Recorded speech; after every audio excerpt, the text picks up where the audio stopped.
guys! Welcome po ulit kayo dito sa aking channel.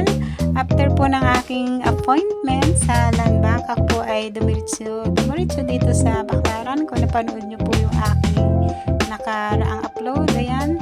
Syempre, gano'n naman po talaga tayong mga may tindahan na pag umaalis, kailangan pag uwi, meron tayong tipid na ating mga pinamili para hindi naman masayang yung ating lakad at saka syempre yung ating mga pinamasahe. At ayan, nandito ako naglalakad. Dito po yung other way po na daan papunta po sa Bagong Milenyo. Ako po ay galing dito sa City of Manila. Yun nga po, ako po ay nanggaling sa main po ng Land Bank Philippines at may inayos po ako doon. At okay naman po yung aking lakad.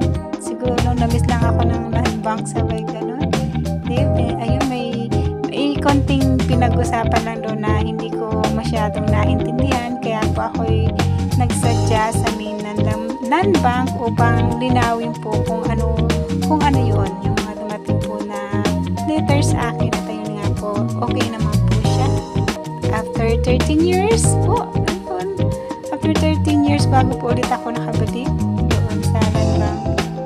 And then, ito na nga, dito naman ako sa Baclaran ulit.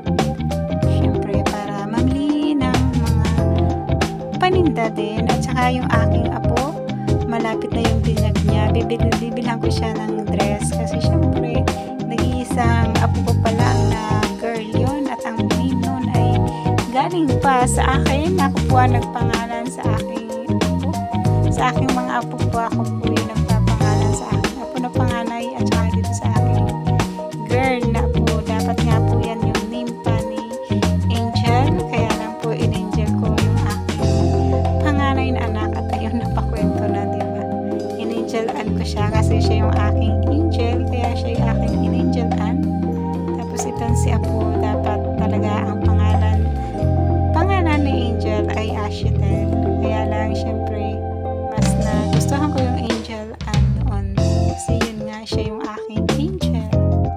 Kaya yung Ashetel ay pinangalan ko na lang po sa aking apo. At nagustuhan din naman po nila yung name na Ashetel Grifiel. O diba, magkatunog yung name at saka yung surname. Kaya nagustuhan din po nila yung name na yan. At yan, nandito na po ako sa tindahan ng mga dress na binibilhan ko ng mga damit na magagandang damit na dress. At syempre sa mga pambinyag. Yung nagaganda ng mga damit dito.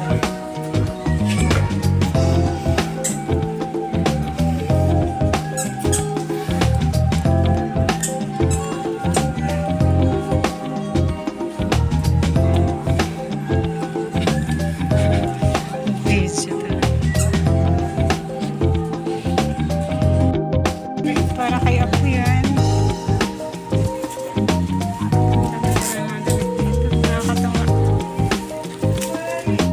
Ayan, binilang ko si apo ng dress para suotin niya sa binyag at saka pagkatapos ng binyag. Kaya andito ako sa Bagpi building po ito. Andito po lahat yung mga magagandang dress. Meron po dito mga gown, mga pangkasal, pang ninong-ninang, at iba't ibang klase po ng dress. At din, andito po yun sa kabilang side. Hindi na lang po ako pumunta kasi nagmamadali din po akong umuwi. At ayan, nakapamili na ako ng dress para sa aking apo na gagamitin niya sa binyag. At pupunta naman po ako sa Bagong Milenyo para mamili po ulit ako ng paninda na hindi ko nabili nung nakaraan. Pero konti lang po yung pamimiling ko. Yung kaya ko lang pong bitbitin kasi bawal na po magbitbit ng mabigat. Hindi na po talaga ako pwedeng magbuhat ng mabigat. Hindi na po talaga kaya. Kasi kapag nagbuhat po ako ng mabigat, talaga pong nararamdaman ko yung effect ng pagbuhat po ng mabigat. Kaya kung mamimili ako, yung kaya ko lang talaga siyang buhatin.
kumain, kaya pupunta na po ako sa mga pinapamilihan ko at namimili po ako muna bago po umuwi ng bahay, syempre.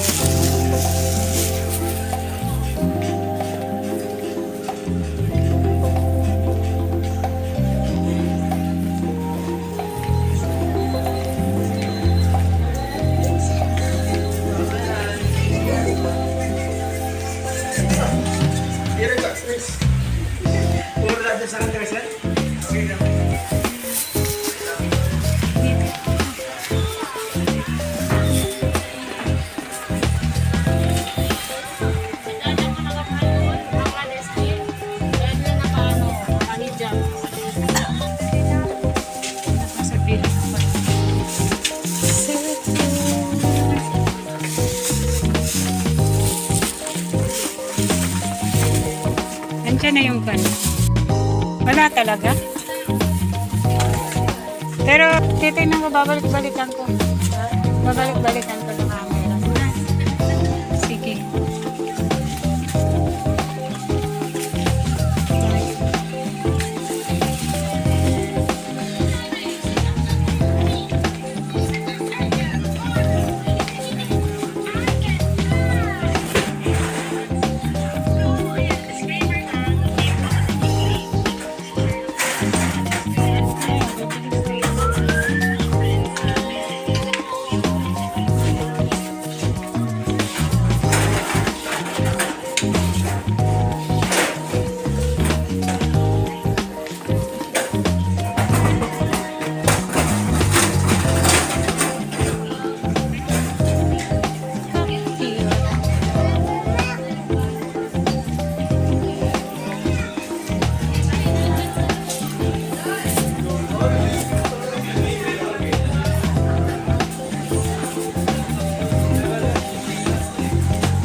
Yes po.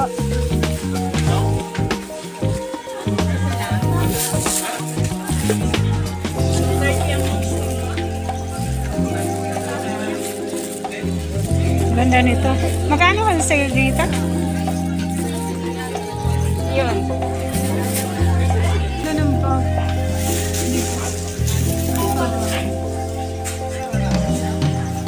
Ito yung aking tinuha. Kulay maroon. Tsaka ito.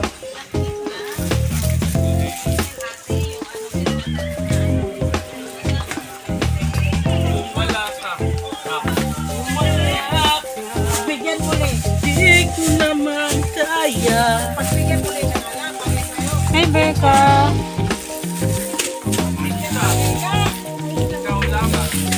Nandito naman ako. Kuan lang ako kunin ko ano yung blade. Blade, isang ko na blade. Huwag mo na lista. Tsaka ito, cutics.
bitbit.